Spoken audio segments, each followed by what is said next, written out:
अस्सलाम वालेकुम नाज़रीन, आप देख रहे हैं प्रोग्राम दुनिया के साथ। मैं हूं आपके साथ आपकी मेज़बान आसमा इकबाल। नाज़रीन, आज हम बात करने जा रहे हैं, रुख करने जा रहे हैं प्रोग्राम में सबसे पहले मशरक़ वस्ता का, जिसके कई ममालिक जहां तरक्की की नई सीढ़ियां चढ़ते दिखाई देते हैं, वहीं यहाँ एक ऐसा मुल्क है जो गुज़श्ता 12 साल से जारी खाना जंगी के बायस तबाही के दहाने पर पहुँच चुका है। इस मुल्क की नाज़रीन जो 90% आबादी है वो गुर्बत की लकीर से नीचे ज़िंदगी गुजारने पर मजबूर है। 29 लाख अफराद भूख की वजह से मौत के करीब जाते दिखाई देते हैं। इस मुल्क के 50 लाख से ज़ायद लोग अपनी ज़िंदगी को लाहिक खतरात के सबब मुल्क छोड़ चुके हैं और 70 लाख अफराद अपने ही मुल्क में दरबदर हैं। 1 करोड़ 40 लाख अफराद को इमदाद की फौरी तौर पर ज़रूरत है। नाज़रीन, आप समझ गए होंगे हम बात कर रहे हैं 2011 से खाना जंगी के शिकार मुल्क शाम की, जहां अरब स्प्रिंग से मुतासिर होकर मुल्क के सदर बशार अल असद के खिलाफ मुजाहरे शुरू हुए, जो देखते ही देखते जंग में बदल गए। हुकूमत ने ताकत का इस्तेमाल शुरू किया तो वहीं हिज़्ब इख्तिलाफ ने भी हथियार उठा लिए। सिर्फ यही नहीं, तनाज़े के शिकार शाम में जल्दी मुतादिद तंजीमें और ममालिक मुख्तलिफ एजेंडों के तहत मुलव्वस होते चले गए। नाज़रीन, रिपोर्ट्स कहती हैं कि शाम में जारी सिविल जंग में पहले के मुकाबले में बहुत ज़्यादा कमी देखने में आई है। बात करें अगर हम गुज़श्ता साल की 2021 की, तो शाम में जंग और तशद्दुद के वाक़यात में 3825 अफराद हलाक हुए, जो कि 2011 के बाद सालाना होने वाली सबसे कम हलाकतें हैं। अंदाज़ा करें कि अगर ये कम हलाकतें हैं तो इससे पहले कितनी हलाकतें हो चुकी हैं। ये सब आज की इसी प्रोग्राम में हम जब इस मुल्क के हवाले से बात कर रहे होंगे तो यकीनन हम आपको बताएंगे। कुछ इसके सदर की भी बात कर लेते हैं, बशार अल असद की, जिन्होंने इब्तदाई तौर पर बागी ग्रुपों के ज़ेर कब्ज़ा आने वाले ज़्यादातर इलाकों में भी दोबारा कंट्रोल हासिल कर लिया है। लेकिन शाम के जो अवाम है नाज़रीन, उनकी ज़िंदगियाँ बागियों और हुकूमत की लड़ाई और आलमी ममालिक के एजेंडों की वजह से बिल्कुल तबाह हो चुकी हैं। शाम दुनिया में भूख से मुतासरा ममालिक में इस वक्त 6ठे नंबर पर पहुंच चुका है। मशरक़ वस्ता के इस मुल्क में इस वक्त सूरत हाल है क्या, क्यों है, ये आपको रिपोर्ट में दिखाते हैं। ये सूरत हाल जो है, जो आप रिपोर्ट में देखेंगे, इसका तदारुक क्या है, इससे निपटा कैसे जा सकता है, इसे बेहतर कैसे किया जा सकता है, ये हम जानेंगे जी।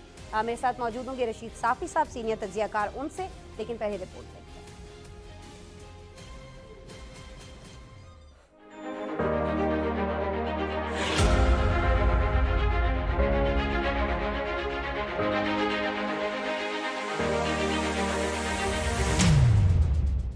मशरक़ वस्ता के मुल्क शाम में 1 दहाई से ज़ायद जारी तबाहकुन तनाज़े के बायस मुल्क में भूख की शरह में रिकॉर्ड इजाफा हुआ है। खबर एजेंसी के मुताबिक शाम में जारी खाना जंगी ने 29 लाख अफराद को खुराक की कमी के बायस भूख से मरने के संगीन खतरात से दो चार कर दिया है। अक़वाम मुत्तहिदा की एजेंसी ने रिपोर्ट किया कि शाम में भूख में इजाफे की शरह 12 साल की बुलंद तरीन सतह पर पहुंच गई है। यहाँ मौजूद तकरीबन 1 करोड़ 20 लाख अफराद ये नहीं जानते कि उनके लिए आइंदा खाने का इंतजाम कहाँ से और कैसे होगा। रिपोर्ट में बताया गया कि मुल्क की 70% आबादी अपने घर वालों के लिए खाने का इंतजाम करने से कासिर नजर आ रही है। गुज़िश्ता 3 बरसों में मुल्क में अशियाए खुर्दनोश की कीमतों में तकरीबन 12 गुना इजाफा हुआ है, जिसके बायस शाम अब दुनिया में खुराक के अदम तहफ़्फ़ुज़ के शिकार अफराद की फहरिस्त में 6ठे नंबर पर आ गया है। मुल्क में 1 दहाई से ज्यादा अरसे से जारी जंगी सूरत हाल के दौरान खवातीन और बच्चों के लिए भी ग़िज़ाई क़िल्लत इस रफ्तार से बढ़ रही है जो पहले कभी नहीं देखी गई। यूएन के वर्ल्ड फूड प्रोग्राम के एग्जीक्यूटिव डायरेक्टर डेविड बेल्सी ने खदशा जाहिर किया कि अगर आलमी बरादरी शाम के अवाम की मदद के लिए कोई मस्बत कदम नहीं उठाती तो उसे बड़े पैमाने पर नकल मकानी की एक और लहर का सामना करना पड़ेगा। डेविड बेल्सी ने बैनुल-अक़वामी बरादरी और अतिया दहिंदगान पर जोर देते हुए कहा कि शाम में आने वाले दिनों में मजीद मसाइल को रोकने के लिए कोशिशों को दोगुना करें। आलमी इदारे के तखमीने के मुताबिक शाम में 18 मिलियन अफराद में से 90% गुर्बत की जिंदगी गुजार रहे हैं। शाम की मईशत मुतासर होने में तनाज़ात के अलावा खुश्क साली, हैजा और कोविड वबाई अमराज के साथ साथ पड़ोसी मुल्क लबनान में मालियाती बहरान भी शामिल है। आलमी मीडिया रिपोर्ट्स के मुताबिक शाम का तनाज़ा 2011 में उस वक्त शुरू हुआ जब अरब स्प्रिंग से मुतासिर होकर शाम में सदर असद की हुकूमत से तंग अवाम ने बेरोजगारी, बदउनवानी और सियासी पाबंदियों के खिलाफ मुजाहिरे शुरू किए। बशार अल असद के खिलाफ होने वाले पुरअमन एहतजाज ने जल्द ही खुलम खुला खाना जंगी की शक्ल इख्तियार कर ली। सालों से जारी खाना जंगी बदअमनी में अब तक 5 लाख से जायद लोग मारे गए हैं। جن میں 22,000 سے زائد بچے جبکہ 12,000 سے زائد خواتین شامل ہیں۔ گزشتہ 12 سال میں 1.5 لاکھ سے زائد شامی شہریوں کو جبری طور پر اغوا یا حراست میں لیا گیا۔ بالکل جی، اغوا کی وارداتیں بھی ہو رہی ہیں، حراست میں بھی لوگوں کو لیا جا رہا ہے، ان پر تشدد بھی کیا جا رہا ہے، زندگی بھی ان کی اجیرن ہے، لیکن اس کا حل کیا ہے؟ کیوں عالمی برادری اس طرف توجہ کرتی دکھائی نہیں دیتی ہے؟ انہی سوالات کے جوابات جانیں گے جی رشید صافی صاحب سے، سینئر تجزیہ کار اس وقت ویڈیو لنک پر مجھے جوائن کر چکے ہیں۔ السلام علیکم رشید صاحب۔ وعلیکم السلام۔ رشید صاحب بہت شکریہ، ہمیشہ کی طرح ہماری ریکویسٹ پر آپ وقت نکال رہے ہیں سر، میرے شو کے لیے نوازش۔ سر ذرا یہ فرما دیجیے گا کہ شام میں 90% آبادی ایسی ہے جو غربت میں زندگی گزار رہی ہے، جنہیں یہ نہیں پتا ہے کہ اگر ایک وقت کا کھانا ہم نے کھا لیا ہے تو دوسرے وقت کا کھانا ہمیں نصیب ہوگا یا نہیں ہوگا۔ پہلا سوال سر میرا یہی کہ اس کی ذمہ داری کس پر عائد کی جانی چاہیے؟ بہت شکریہ آسما، اس سوال کا جواب تلاش کرنے کے لیے ضروری ہے کہ ہم تھوڑا سا جو سیرین کانفلکٹ ہے اس کے آغاز پہ اگر ہم نظر دوڑائے جی تو ہمیں بات سمجھ آ جائے گی۔ جی پہلا سوال ذہن میں یہ ابھرتا ہے کہ شام کا مسئلہ شروع کیسے ہوا؟ آپ نے اپنی رپورٹ میں عرب سپرنگ کا ذکر کیا، بالکل یہی نقطہ آغاز تھا، لیکن عرب سپرنگ سے قبل بھی سیریا میں جو اکثریت ہے جو اس وقت حکومت مخالف کہلاتی ہے، اس وقت حزب اختلاف تھی بشار الاسد کے خلاف۔ تو وہ یہ جو بڑی آبادی تھی یہ غربت، بے روزگاری، لاقانونیت اور بشار الاسد کے مظالم سے پہلے ہی سے تنگ تھی۔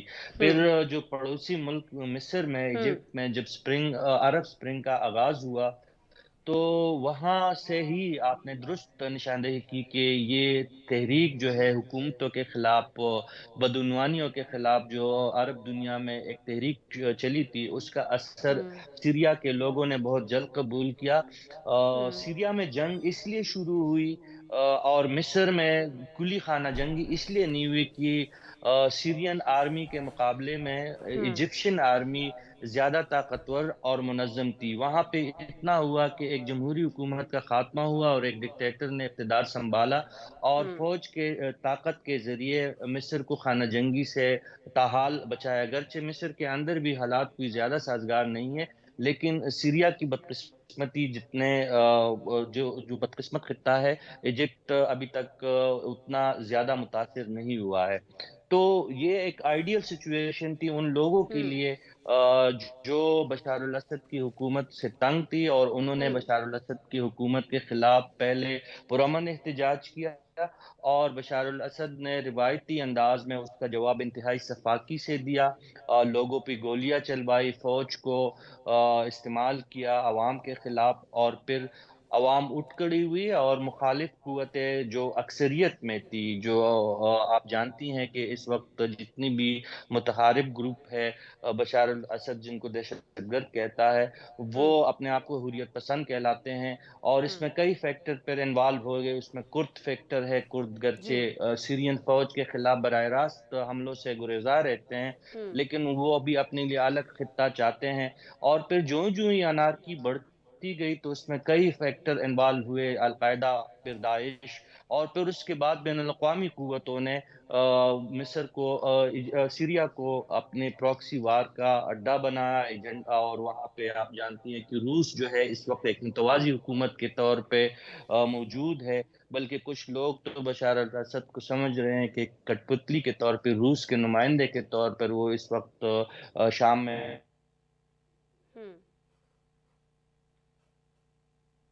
رشید صاحب کی آواز نہیں آ رہی ہے جی۔ رشید صاحب اگر آپ مجھے سن سکتے ہیں تو ذرا۔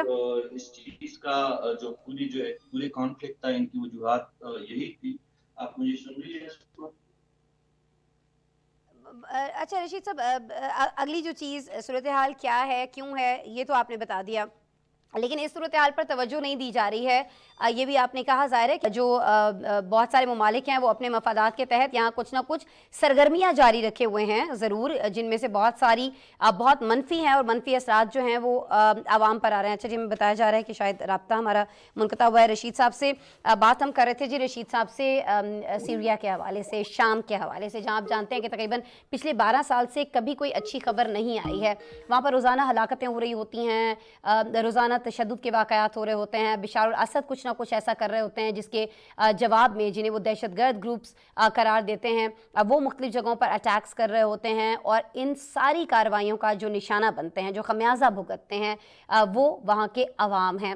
सीरिया के बारे में जब हम बात करते हैं तो नाज़रीन हम जानते हैं कि आज से तकरीबन 15 साल पीछे अगर हम चले जाते हैं तो वहाँ पर बहुत सारे लोग जो हैं वो जाना चाहते थे, वहाँ पहुँचना चाहते थे, वहाँ काम करना चाहते थे, घूमने फिरने के लिए लोग जाया करते थे, सयाहत के लिए जाया करते थे। लेकिन अब इस मुल्क के ये हालात हैं कि यहाँ की 90% आबादी जो है वो खाने पीने के लिए, अपनी बुनियादी ज़रूरियात के लिए हमें तरसती दिखाई देती है, बिलखती दिखाई देती है। सिचुएशन क्या है ये आप देखें, ये घर हैं जो आपको देखने में खंडर लग रहे हैं ना, ये सीरिया के लोगों के घर बन चुके हैं और ये वो कैंप्स हैं कि जिनके पास ये खंडरात नुमा घर भी नहीं है रहने के लिए, वो फिर हमें इन कैंप्स में रहते हुए दिखाई देते हैं।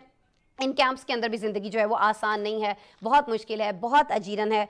रशीद साहब, आप अगर मुझे सुन सकते हैं तो सर ये बताइएगा कि आलमी बरादरी क्या कर रही है? इनफैक्ट कुछ नहीं कर रही है इस अवाम की फ़लाह के लिए, इनकी बेहतरी के लिए, वो तो हमें दिखाई दे रहा है। लेकिन जो बड़े इदारे हैं, जो बड़ी ऐसी फ़लाही तंजीमें हैं जो ऐसे ममालिक में जाकर काम करती हैं, वो भी हमें देखने में लगता है कि उतने बड़े पैमाने पर यहाँ नहीं पहुँच पा रही हैं जितनी बड़ी पैमाने पर यहाँ काम किए जाने की ज़रूरत है सर। जी, बिल्कुल आपने इस जानिब जो आपका इशारा है, ये बिल्कुल आपकी सही ऑब्ज़र्वेशन है। वहाँ पे आलमी बिरादरी आप जानती हैं कि दुनिया का सबसे बड़ा थानेदार जो है वो अमेरिका है जी। और अमेरिका ही जो इस तरह आलमी इमदादी इदारे होते हैं, उनके लिए रुख़ और उनके एजेंडा का तयन करता है। तो ज़ाहिर है मग़रिबी क़ुव्वतें अपने प्रॉक्सी वार के लिए वहाँ पे तो ज़रूर मौजूद है। रूस की मौजूदगी पे अमेरिका को बहुत तशवीश है, बरतानिया को तशवीश है। लेकिन अवाम जो वहाँ पे जो ज़लील और रुस्वा हो रहा है, उसका किसी को कोई फ़िक्र नहीं है। हत्ता कि जो मुसलमान ममालिक है, सऊदी अरब जैसे ममालिक, तुर्की जैसे ममालिक, ईरान जैसे ममालिक, इनके अपने-अपने एजेंडे हैं और अवाम दोनों तरफ जहाँ पे हुकूमत के ज़ेर असर इलाके मसलन जो मरकज़ी और मग़रिबी और जनूब मग़रिबी सीरियन इलाके हैं, जो बराह रास्त बशार अल-असद के अफ़वाज के कब्ज़े में हैं, वहाँ पे जो अवाम वहाँ पे जो मौजूद है, उन पे ज़ुल्म-ओ-सितम का बाज़ार गर्म है, उन पे नए-नए कवानीन जो है राइज किए जा रहे हैं। नए अभी हालिया दिनों में साइबर क्राइम के हवाले से एक बहुत सख्त कानून बशार अल-असद ने पास किया कि अगर इन इलाकों के बारे में किसी ने रिपोर्ट भी किया, कुछ आम शहरियों ने भी कि यहाँ तो पे या सख्त खुराक की कार्रवाई कमी होगी। है, सख्त कार्रवाई होगी। और इसी तरह नॉर्थ वेस्ट सीरिया जो दुनिया का सबसे बड़ा आईडीपी मरकज़ इस वक़्त बना हुआ है, जहाँ पे जी। बाग़ियों का कब्ज़ा है। तकरीबन 4 मिलियन सीरियन आबाद हैं वहाँ पे, वो भी बेसरो-सामानी के आलम में है। उन तक हत्ता के अक़वाम मुत्तहिदा के जो जो इदारे हैं, इमदादी इदारे हैं, उनकी रसाई भी बहुत मुश्किल है और बहुत महदूद है। ह्यूमन राइट्स के मसले हैं, वुमेन राइट्स के मसले हैं, आईडीपीज़ का जो बहुत बड़ा मसला है, मुहाजिरत का जो मसाइल है, उसमें भी दुनिया जो है सीरियन अवाम का साथ उस अंदाज़ से नहीं दे रही, जिस तरह आज हम अगर मुआज़ना करें यूक्रेन के मुहाजिरीन की, यूक्रेन के मुतासिरीन की, तो उनकी मदद जिस तरह से की जा रही है, वो भी अच्छी बात है। इंसानी हमदर्दी के मुताबिक जहाँ-जहाँ भी इंसानों को ज़रूरत पड़ती है, उनकी ज़रूर मदद की बिल्कुल। जानी चाहिए। लेकिन अगर हम मुआज़ना करें यूक्रेन के जंगज़दा इलाकों के और शाम के जंगज़दा इलाकों के, तो ज़मीन और आसमान का फ़र्क है। यहाँ पे लोगों के पास जिस तरह आपने कहा कि अद्वियात और ये चीज़ें तो बहुत दूर की बातें हैं। 2 वक़्त की रोटी अवेलेबल नहीं है। बिल्कुल। और बदकिस्मती ये है कि जो बशार अल-असद के ज़ेर असर इलाके हैं, वहाँ पे भी ज़िंदगी जहन्नम बनी हुई है। और जो नॉर्थ वेस्ट सीरिया है, जहाँ पे बाग़ियों का कब्ज़ा है, वहाँ पे भी अवाम के पास जो है वो उनके पास खाने के लिए खुराक नहीं है, इलाज तो के सर लिए जब इतने दवाई सारे नहीं है। मसाइल हैं और गुज़िश्ता 12 साल से मसाइल हैं, तो अब इस मसले को, इस तनाज़े को हल करने में क्या ऐसी मुश्किलात हैं जिनकी वजह से हम देख रहे हैं कि ये तवालत इख्तियार करता जा रहा है, ये सारा मसला सूरत हाल बजाय बेहतर होने के बिगड़ती चली जा रही है? कोई मुश्किलात हैं बशार अल-असद को मुज़ाकरात करने में, या कोई और क़ुव्वतें आपको लगता है कि जो नहीं चाहती हैं कि यहाँ के हालात बेहतर हों? आप समझ रहे होंगे मेरा इशारा किन क़ुव्वतों की जानिब है सर? جی بالکل، آپ درست کہہ رہی ہے۔ ایک تو جس بنیاد پہ یہ کنفلکٹ شروع ہوا تھا، وہ اس وقت بھی مطالبہ ایک ہی تھا کہ بشار الاسد جو ہے اقتدار سے نیچے اترے، ہوں، کرسی چھوڑے اور اس کے بعد بات چیت ہوگی۔ اکثریت کا ٹھیک مطالبہ اب بھی وہی ہے ٹھیک ہے بشار الاسد سے، لیکن وہ کسی صورت اس شرط پہ مذاکرات کے لیے تیار نہیں ہوں ہے کہ بشار الاسد کہ پہلے وہ اقتدار سے الگ ہوں گے اور پھر ہوں جو ہے متحارب قوتیں جو ہیں ان سے بات چیت کی جائے گی۔ ٹھیک تو یہ ٹھیک تو بنیادی جو سب سے بڑا مسئلہ ہے کہ مذاکرات سے انکار جو ہے بشار الاسد کی جانب سے، وہ سب سے بڑی رکاوٹ ہے۔ لیکن دوسری جانب جو آپ نے اشارہ کیا، جو اہم بین الاقوامی کردار ہے، مثلا ہوں روس، ایران، سعودی عرب اور ترکی، ان کے اپنے اپنے مقاصد ہے، اور حزب اللہ، داعش اور القاعدہ وہ پھر اور فیکٹر ہے۔ تو یہ مختلف مقامی اور بین الاقوامی فیکٹر جن کو شام کے غریب عوام کی جو ان کی قسم پرسی ہے، اس کی کوئی پرواہ نہیں ہے، اور اپنے اپنے ضد پہ اڑے ہوئے ہیں اپنے اقتدار کو بچانے کی۔ بشار الاسد اپنے اقتدار کو بچانے کے لیے، اور جو ہاں متحارب قوتیں ہیں وہ اپنے اقتدار کو حاصل کرنے کے لیے بے گناہوں کا خون بہا رہے ہیں۔ اور ٹھیک ہے اس کا ایک ہی حل ہے کہ پہلے شامی جو مقتدر قوتیں ہیں، اسپیشلی بشار الاسد، ہوں ان ہوں کو مذاکرات کا رستہ اختیار کرنا ہوگا، کیونکہ طاقت کے ٹھیک ہے ذریعے انہوں نے بڑی کوشش کی، ایک دہائی سے اپنی ہی لوگوں کا خون بہایا گیا، لیکن ان کو ان کے مقاصد ان کے ہاتھ نہیں آئے۔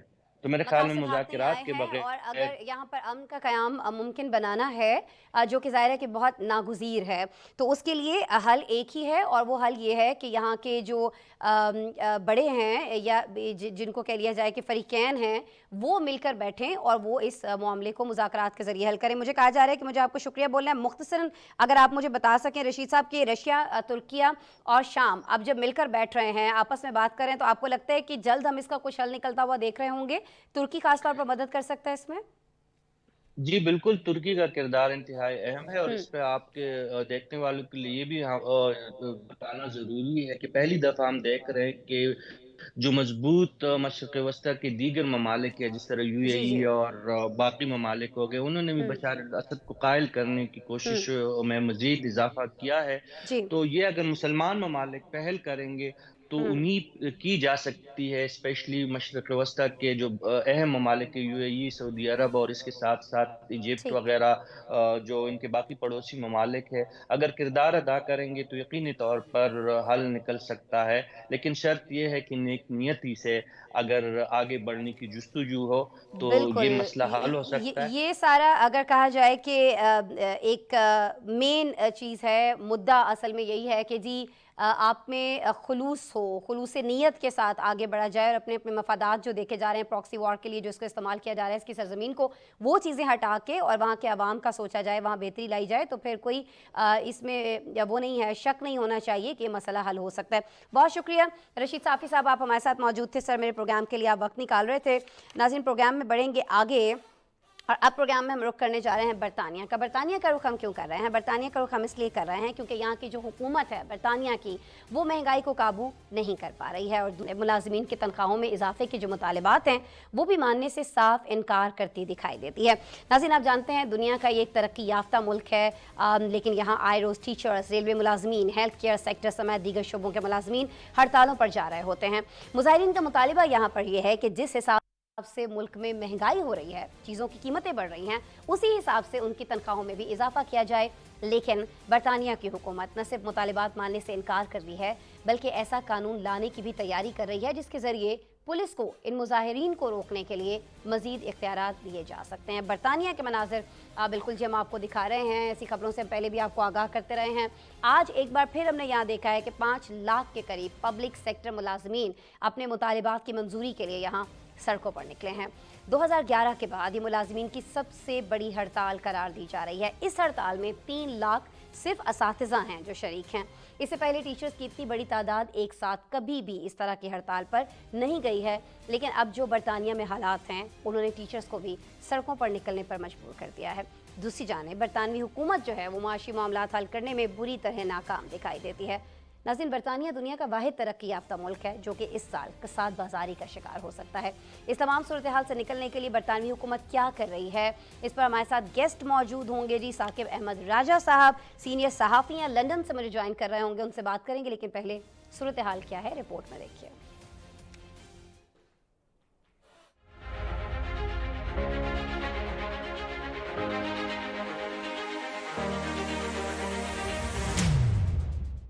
यूरोपीय मुल्क बरतानिया में बढ़ती महंगाई के खिलाफ अवामी शोबे के लाखों मुलाजमीन हड़ताल पर निकल आए।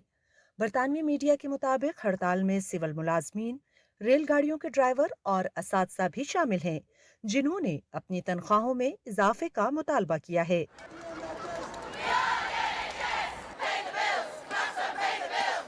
इस हड़ताल की एक अहम बात यह है कि इसमें सरकारी और मकामी हुकूमतों के ज़ेरे इंतजाम चलने वाले स्कूलों के असातिज़ा भी शामिल हुए हैं। तालीमी शोबे के मुलाजमीन आमतौर पर ऐसी हड़तालों में शामिल नहीं होते, लेकिन आज बरतानिया में तमाम स्कूल भी बंद रहे। 3 लाख असातिज़ा की सबसे बड़ी तादाद ने इस हड़ताल में हिस्सा लिया। स्कूलों में टीचर्स की गैर हाजिरी से लाखों बच्चों की पढ़ाई मुतासिर हुई है। बरतानिया के वजीर आजम ऋषि सुनाक ने टीचर्स के हड़ताल पर जाने की मजम्मत करते हुए वाजे किया कि बच्चों की तालीम हमारे लिए बहुत कीमती है और आज उन्हें स्कूल में होना चाहिए था। मजमूई तौर पर पब्लिक सेक्टर के 5 लाख तक मुलाजमीन की शिरकत का दावा किया जा रहा है। इस दौरान रेलगाड़ियों की आमदोरफ्त का मामूल का निज़ाम बहुत ज्यादा मुतासिर हुआ है, जबकि पब्लिक सर्विस के दीगर बहुत से शोबों में भी तातुल आया है।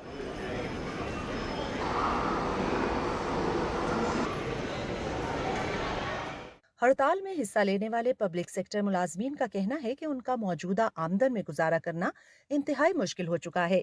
मुतालबा है कि उनकी तनख्वाहों में वाजे इजाफा किया जाए। बरतानिया में मुख्तलिफ शोबों के कारकुनों की ट्रेड यूनियंस की नुमाइंदा मुल्की तंजीम ट्रेड्स यूनियन कांग्रेस के जनरल सेक्रेटरी पॉल नोवाक का कहना है, हमारी तनख्वाहों में बरसों तक जालिमाना कमी के बाद मुल्क भर में नर्सों, असातिज़ा और लाखों दीगर पब्लिक मुलाजमीन का मेयार जिंदगी बुरी तरह मुतासिर हुआ है। अपनी तनख्वाहों के हवाले से हमें मुस्तकबिल में और भी बुरी सूरत हाल का सामना रहेगा। तनख्वाहों में मुनासिब हद तक इजाफा नागुज़ीर हो चुका है। खबर एजेंसी के मुताबिक बरतानिया में आज की इस हड़ताल को 2011 के बाद से आज तक की सबसे बड़ी एक रोज़ा हड़ताल करार दिया जा रहा है। एहतजाजी मुलाजमीन तनख्वाहों में इजाफे के अलावा हुकूमत के नए कानून पर भी एहतजाज कर रहे हैं, जिसे मुतारिफ करवाने से अवामी जिंदगी के कुछ शोबों में कारकुनों का हड़ताल का हक महदूद या बिल्कुल खत्म कर दिया जाएगा। बरतानिया को इस वक्त 40 सालों में सबसे ज्यादा महंगाई का सामना है। मुल्क में तवानाई और अशियाए खुराक की कीमतें बहुत ज्यादा हो चुकी हैं। महंगाई और रोजमर्रा जिंदगी के अखराजात होशरुबा हद तक बढ़ जाने के बाइस बरतानिया में कई शोबों में पब्लिक सेक्टर मुलाजमीन पहले भी हड़तालें कर चुके हैं। खबर एजेंसी के मुताबिक अब एक बार फिर health care, nursing, ambulance, paramedical और इमरजेंसी सर्विसेज जैसे तिब्बी शोबे से वाबस्ता एहलकारों की जानिब से अगले हफ्ते एक और मुल्कगीर हड़ताल का ऐलान सामने आया है।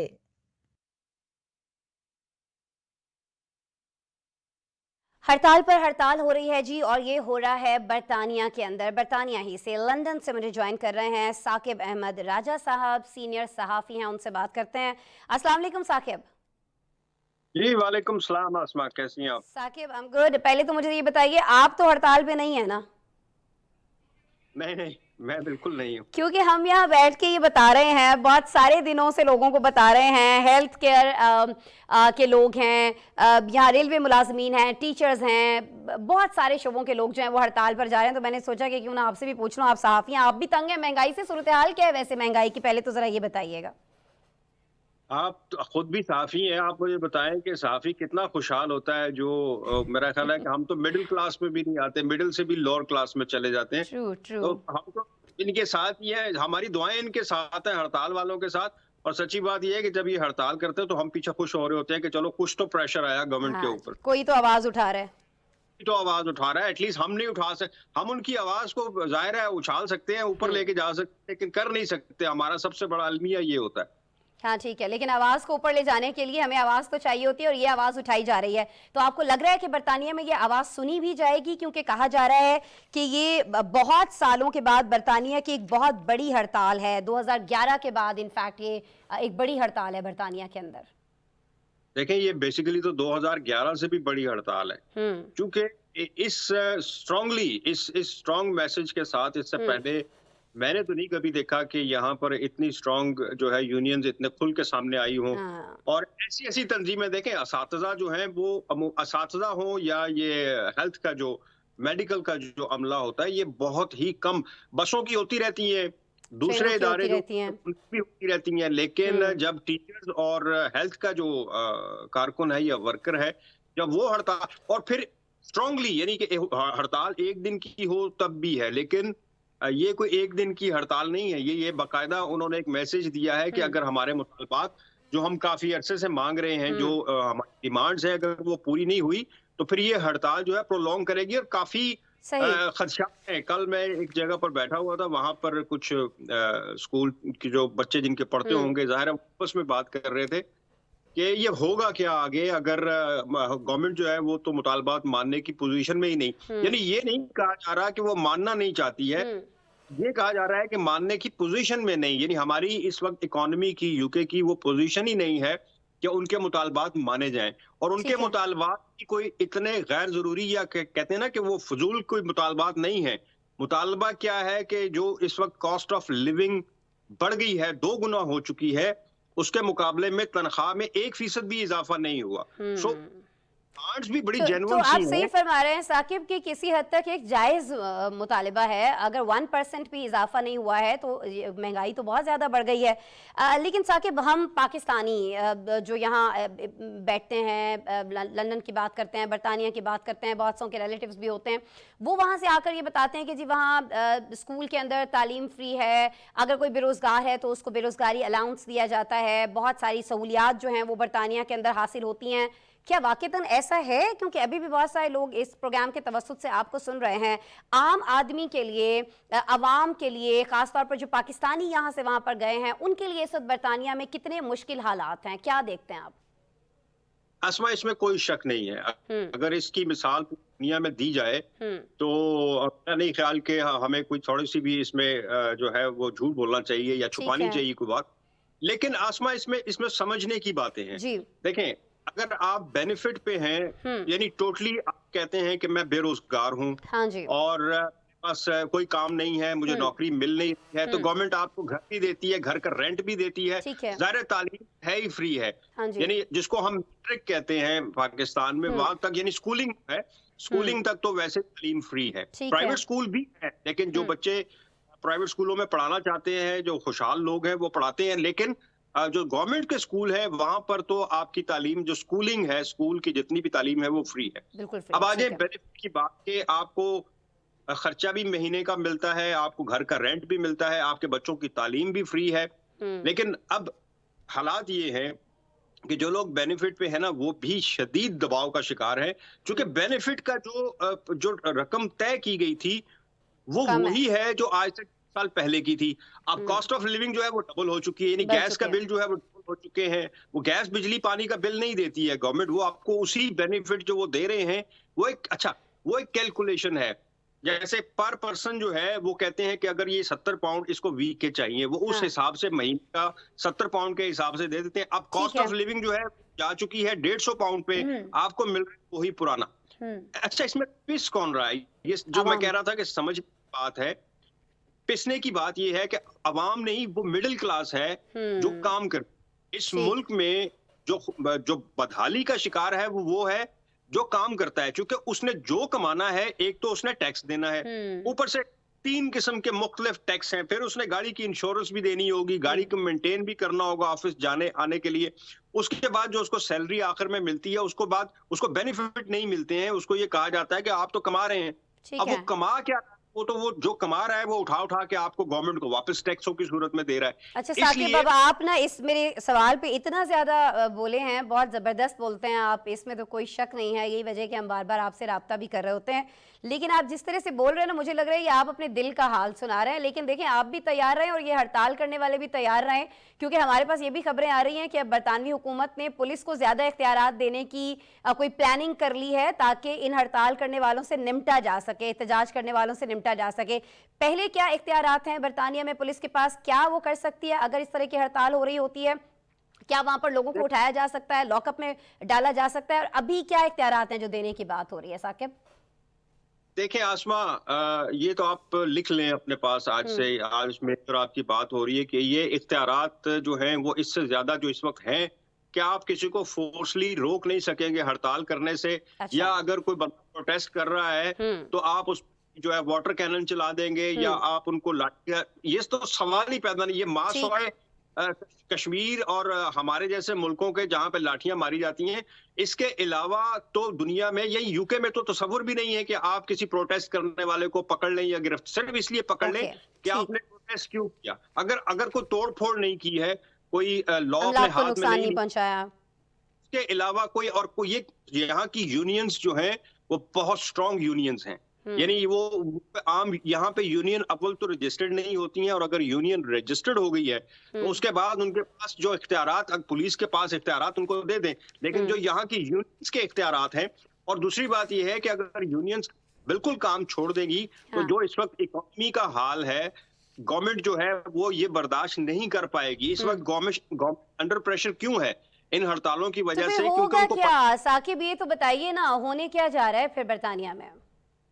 देखें, होने जो मेरी इस वक्त की इत्तला है वो ये है कि अब प्राइम मिनिस्टर, शायद एक और प्राइम मिनिस्टर भी चेंज हो जाए, यानी इससे भी खुश नहीं। मसला ये है कि आप प्राइम मिनिस्टर जितने मर्जी चेंज कर दें, आप गवर्नमेंट चेंज कर लें, लेकिन जो असल मसाइल है इकोनॉमी के, वो किसी गवर्नमेंट, यहाँ पे एक फैसला जो है वो एक, मतलब कोई भी फैसला बड़ा हो वो एक आदमी नहीं करता। यानी prime minister all in all नहीं होता कि वो कह दे कि मैंने ये करना है तो वो उसको पूरी। अब आप इससे अंदाजा लगाए ना कि जो भी मिनिस्ट्रीज होती हैं उसमें एक शैडो मिनिस्टर रखा जाता है जो कि अपोजिशन का मिनिस्टर होता है, यानी उसको भी मिनिस्टर का दर्जा दिया जाता है, बुलाया जाता है, लेकिन वो होता अपोजिशन से है और उसकी मर्जी के बगैर आप कोई कानून या बिल पास नहीं कर सकते। सो इस मुल्क में एक आदमी तो कोई फैसला कर ही नहीं सकता।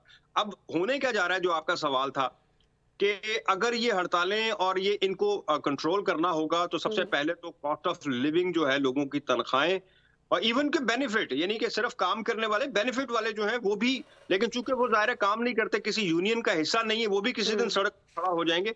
लेकिन जो लोग इस वक्त रजिस्टर्ड हैं, जिनका एहतजाज काम करने वाले लोग हैं, उनका रजिस्टर्ड हो चुका है और मानने को तैयार नहीं। गवर्नमेंट बेसिकली वो मानने को तैयार क्यों नहीं है कि उनके पास हद है नहीं। अगर हल हो तो शायद वो किसी हद तक मान ले, लेकिन इसके बगैर कोई हल होगा नहीं कि इनको बहरहाल। ठीक है जी, सूरत हाल तो बड़ी आप अजीब सी बता रहे हैं, जाहिर है आप सही रिपोर्टिंग कर रहे हैं, जो इस वक्त वहाँ पर सूरत हाल है वही हमें बता रहे हैं। हमें थोड़ी अजीब इसलिए लग रही है कि हम थोड़ा बरतानिया को और तरह से तसव्वुर कर रहे होते हैं, लेकिन यहाँ आप सिचुएशन और बता रहे हैं कि जी वहाँ पर तो जिस चीज़ का मुतालिबा हुकूमत से किया जा रहा है, हुकूमत के पास वो है ही नहीं है अपने लोगों को देने के लिए। तो लेट्स सी, हमें भी इंतज़ार करना होगा कि क्या होता है। लेकिन ये आपने एक बड़ी बात कही है अपनी गुफ्तगू के दौरान, ये प्राइम मिनिस्टर के चेंज होने वाली।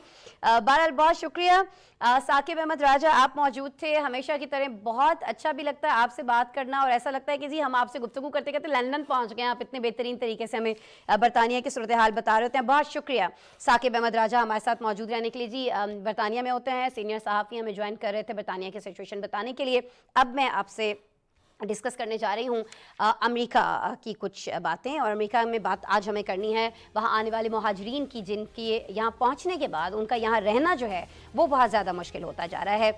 वजह इसकी ये है कि अमेरिकी हुकूमत और अपोजिशन पार्टी की इमिग्रेशन पॉलिसी पर बढ़ते इख्तलाफात जो हैं वो इन लोगों को परेशान कर रहे हैं। रिपब्लिकन पार्टी हुकूमत पर मुसलसल दबाव डाल रही है कि इमिग्रेशन पॉलिसियाँ जो हैं वो सख्त की जानी चाहिए। रिपब्लिकन रियासतों की जानिब से तारिकीन वतन की बसें न्यूयॉर्क समेत दीगर हुकूमती शहरों में भेजी जा रही हैं। वजह से ये जो सारी सूरत हाल हो रही है, इसकी वजह से न्यूयॉर्क में रिहाइश और बेघर अफराद का बहरान संगीन हो चुका है। एक जानिब डेमोक्रेट्स रियासतों में मुहाजिरीन को भेजा जा रहा है, तो वहीं अमेरिकी सुप्रीम कोर्ट ने टाइटल में 42 नामी पॉलिसी को बरकरार रखने का फैसला किया है। इस पॉलिसी को 42 पॉलिसी कहा जा रहा है। ट्रंप दौर में जब कोरोना वबा का आगाज़ हुआ था तो उस वक्त नाज़रीन आप जानते हैं, हमने आपको आगाह भी किया था इस प्रोग्राम में कि मैक्सिको सरहद से आमदोरफ्त रोकने के लिए ये पॉलिसी अपनाई गई थी। हुकाम को इस पॉलिसी के तहत इख्तियार दिया गया था कि वो अमेरिका में दाखिल होने वाले मुहाजिरीन को मुल्क बदर कर सकते हैं।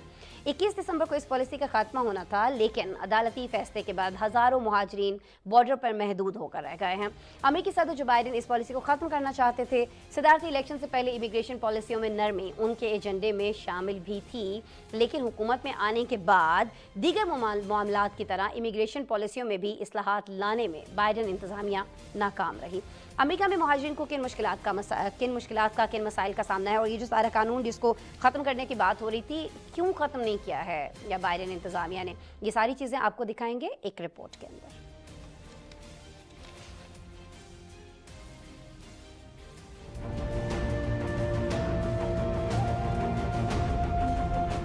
अमेरिकी रियासत न्यूयॉर्क में मैक्सिको समेत दीगर लातीनी ममालिक के मुहाजिरीन ने 31 जनवरी तक रियासत छोड़ने के हुकूमती फैसले के खिलाफ एहतजाज किया। इन मुहाजिरीन को दीगर रियासतों में शेल्टर के लिए भेजा जा रहा है। पनाह गुज़ीरों का कहना है कि रियासती हुकूमत सियासी पॉइंट स्कोरिंग के लिए कहती है कि वो हमारी मदद कर रही है, लेकिन असल में ऐसा कुछ नहीं किया जा रहा। अमेरिकी रियासत न्यूयॉर्क के मेयर का कहना है कि पनाह गुज़ीरों का दबाव बर्दाश्त करना मुश्किल होता जा रहा है। तारिकीन वतन की न्यूयॉर्क आमद से शहर को $2 अरब का नुकसान हो सकता है, जबकि शहर को पहले ही बजट की कमी का सामना है। आलमी मीडिया रिपोर्ट्स के मुताबिक इस वक्त 28,000 पनाह गुज़ीरों की देखभाल न्यूयॉर्क हुकूमत कर रही है, जबकि गुज़िश्ता साल बाहर की सीजन से अब तक 41,000 पनाहगुज़ीन न्यूयॉर्क का रुख कर चुके हैं। इनमें से कुछ खुद मुश्किल हालात से गुजरते हुए न्यूयॉर्क पहुंचे हैं, जबकि बड़ी तादाद इन पनाहगुज़ीनों की भी है जो कि रिपब्लिकन स्टेट्स में पनाह के लिए पहुंचे थे और वहां की हुकूमतों ने इन्हें बसों के जरिए डेमोक्रेट्स रियासतों में रवाना किया।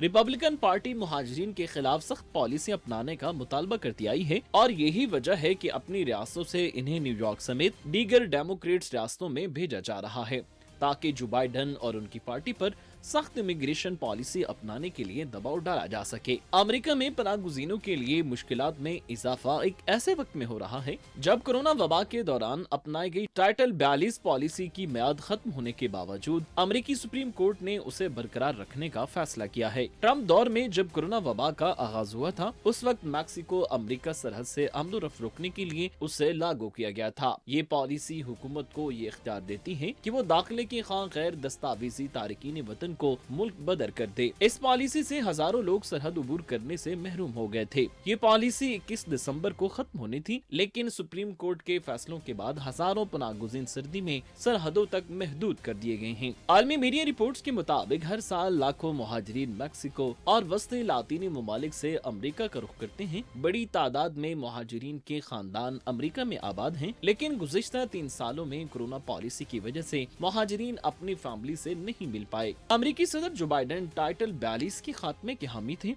सदर बाइडेन ने टाइटल 42 की पाबंदियों को खत्म करने की कोशिश भी की थी, लेकिन रिपब्लिकन्स ने जवाब में मुकदमा दायर कर दिया था। सुप्रीम कोर्ट के फैसले के बाद इस वक्त भी ये मामला अदालत में है। फरवरी या मार्च 2023 में इस पॉलिसी पर दलाल दिए जाने का इम्कान जाहिर किया जा रहा है, जिसमें इस बात पर बहस की जाएगी कि आया रियासतें पॉलिसी की दिफा में मुदाखलत कर सकती हैं या नहीं। इस मुकदमे का फैसला जून के आखिर तक होना है। बिल्कुल जी, ये रिपोर्ट आपने देखी। प्रोग्राम में हम बढ़ रहे होंगे आगे और अब हम रुख करने जा रहे हैं जी अफ्रीका का, और अफ्रीका में हम बात करेंगे सोमालिया की, जहां इस वक्त इंसानी माहौलियाती बहरान शिद्दत पकड़ रहा है। लेकिन इन बहरानों के साथ आवाम की पसमानदा ज़िंदगियों के पीछे एक और बड़ी वजह भी है। वजह यह है कि 2006 के बाद से इस मुल्क में अल-शबाब नामी शिद्दत पसंद तंजीम ने हुकूमत के खिलाफ बगावत का ऐलान कर रखा है। इस तंजीम में नाज़रीन गुज़श्ता 16 साल से मुल्क में दहशतगर्दी से खौफ के साए जो हैं वो फैला रखे हैं। इस ग्रुप की जब हम बात कर रहे हैं तो आपको भी बताएं कि इसकी कार्रवाइयों में अब तक हज़ारों बेगुनाह शहरी मारे जा चुके हैं, लाखों अपने घर बार छोड़कर नकल मकानी कर चुके हैं। और गुज़श्ता साल सोमालिया के नए सदर ने एक ऑपरेशन के जरिए अल-शबाब को ख़त्म करने का अहद किया था। उसके बाद मुल्क के दारुल हुकूमत में दहशतगर्दी के वाक़यात में हमने बहुत ज़्यादा इजाफा होता देखा है। इस मसले के हल के लिए अब सोमालिया ने अपने पड़ोसी ममालिक से मदद मांग ली है और फैसला कुन कार्रवाई के लिए इलाकाई सरबराही कॉन्फ्रेंस की वो एक मेज़बानी भी कर रहा है। नाज़रीन, ये जो हॉर्न ऑफ अफ्रीका है, जहाँ सोमालिया, सूडान, कीनिया समेत 8 ममालिक आबाद हैं, दुनिया के गैर मुस्तहकम खित्तों में से एक है। तमाम ममालिक में कहत साली है, हुकूमती अदम इस्तेहकाम है और बहुत सारे दीगर मसाइल हैं। ऐसे में अगर अल-शबाब सोमालिया से निकल के इन ममालिक का रुख करती है तो पहले से मसाइल से दो चार ये ममालिक इसका मुकाबला बिल्कुल नहीं कर पाएंगे। यही वजह है कि सोमालिया के 3 पड़ोसी मुल्कों ने इस ग्रुप के खात्मे में हिस्सा लेने के हवाले से बातचीत की है।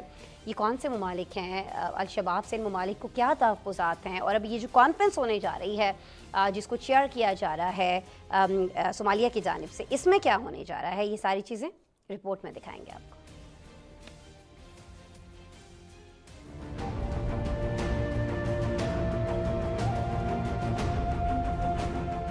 अफ्रीकी मुल्क सोमालिया ने दहशतगर्द तंजीम अल-शबाब, अल-कायदा समेत दीगर तंजीमों के खिलाफ जंग पर फैसला कुन कार्रवाई के लिए इलाकाई सरबराही कॉन्फ्रेंस की मेजबानी की। दारुल हुकूमत मोगादिशु में होने वाली मीटिंग में 3 बरादर हमसाया ममालिक के रहनुमाओं ने शिरकत की। इस कॉन्फ्रेंस में कीदिर की सदर विलियम रोटो, जबूती की सदर इस्माइल उमर, एथियोपिया के वज़ीर-ए-आज़म अबे अहमद अली शरीक थे। चारों अफ्रीकी मुल्कों के रहनुमाओं ने अल-कायदा से मुंसलिक ग्रुप के खिलाफ एक मरबूत कार्रवाई पर तबादला ख्याल किया।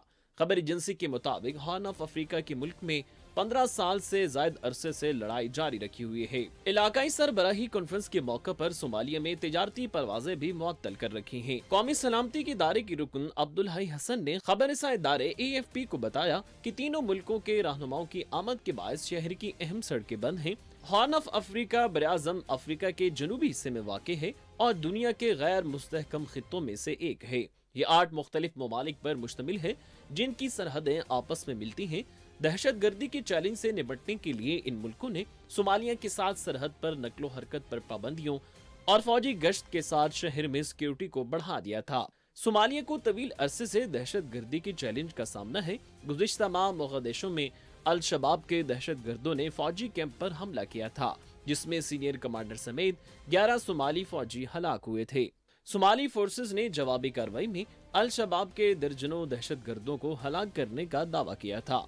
गुज़िश्ता साल मई में सोमालिया के सदर हसन शेख मोहम्मद ने ओहदा संभालने के बाद दहशत गर्दों के खिलाफ ऐलान जंग किया, लेकिन खातिर खा कामयाबी नहीं मिल सकी, जिसकी वजह से अब दीगर हमसाया ममालिक भी एक फैसला कुन कार्रवाई के लिए जमा हुए हैं।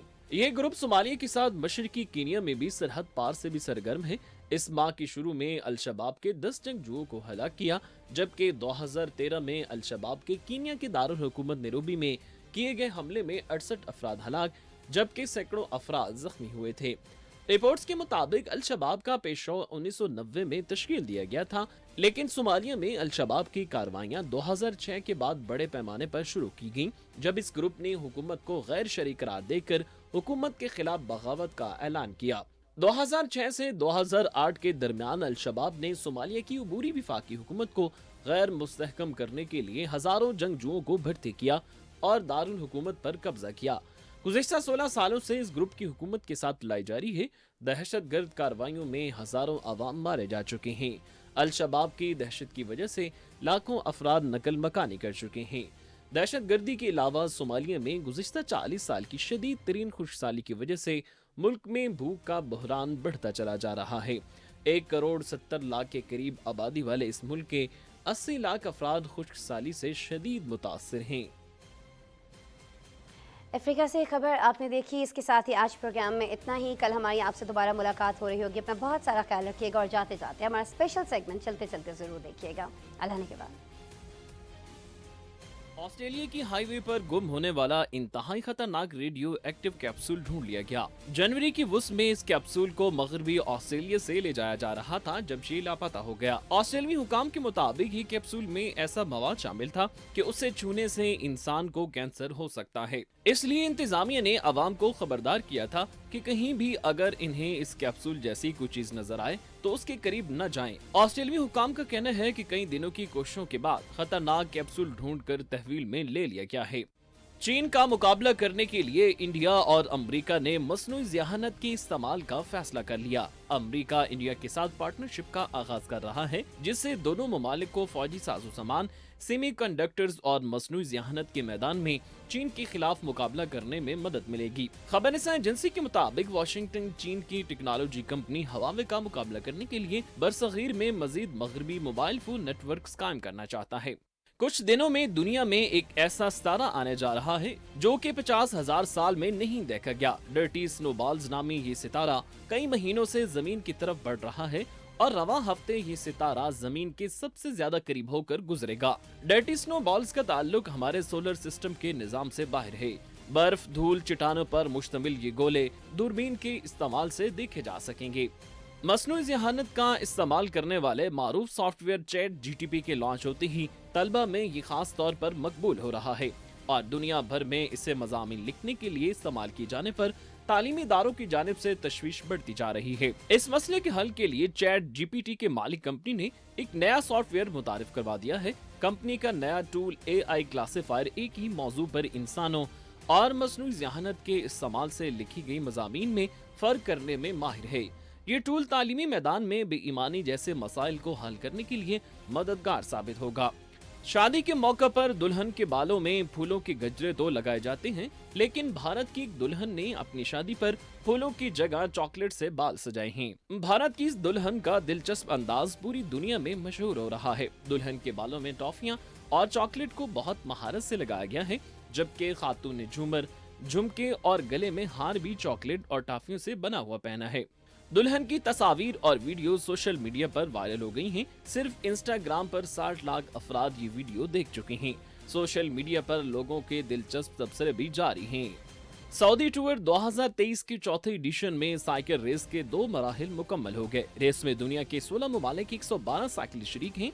साइकिल सवार रेस में 830 किलोमीटर का फासला तय करेंगे।